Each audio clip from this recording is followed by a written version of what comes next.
LJP में चिराग और पशुपति पारस के बीच दूरियां और ज्यादा बढ़ गई हैं। आज चिराग ने पार्टी कार्यकारिणी की बैठक में 5 सांसदों को निष्कासित कर दिया। वहीं चिराग के इस फैसले पर पशुपति पारस ने सवाल उठा दिए हैं। हमारे संवाददाता हिमांशु मिश्रा ने उनसे एक्सक्लूसिव बातचीत की है, सुनिए। हमारे साथ बातचीत करने के लिए एलजेपी संसदीय दल के नेता पशुपति पारस।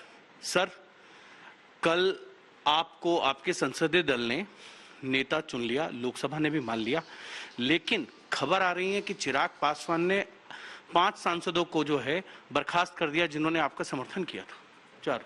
देखिए, सबसे बड़ी बात यह है कि देश संविधान के तहत चलता है। देश में एक अपना संविधान है और एक सिस्टम है, पार्लियामेंट्री कमेटी का एक सिस्टम है। उसके आधार पर पूरा देश चलता है। पार्लियामेंट से लेके असेंबली का मेंबर हो, पार्लियामेंट का हो या सरकार हो, जो भी सरकार हो, एक सिस्टम है बना हुआ।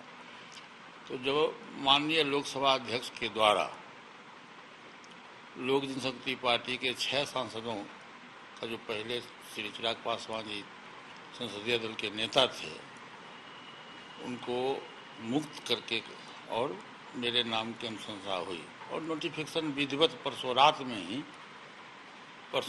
ही हो गया।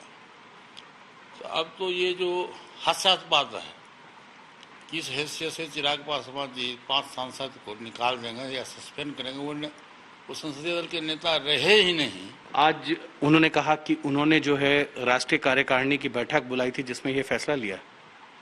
नहीं, राष्ट्रीय कार्यकारिणी की बैठक तो हम लोगों ने बुलाई।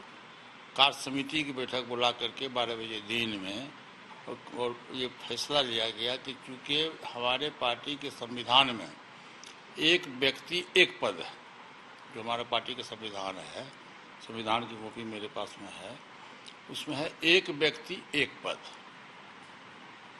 जो कि चिराग पासवान जी के पास में 3 पद है।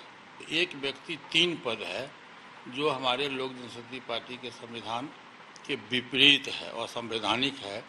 इसीलिए आज जो कार्य समिति की बैठक हुई तो उसमें सर्वसम्मति से तय हुआ कि एक व्यक्ति एक पद होना चाहिए। तो श्री चिराग पासवान जी जो राष्ट्रीय अध्यक्ष हैं वो असंवैधानिक है दल के संविधान के हिसाब से।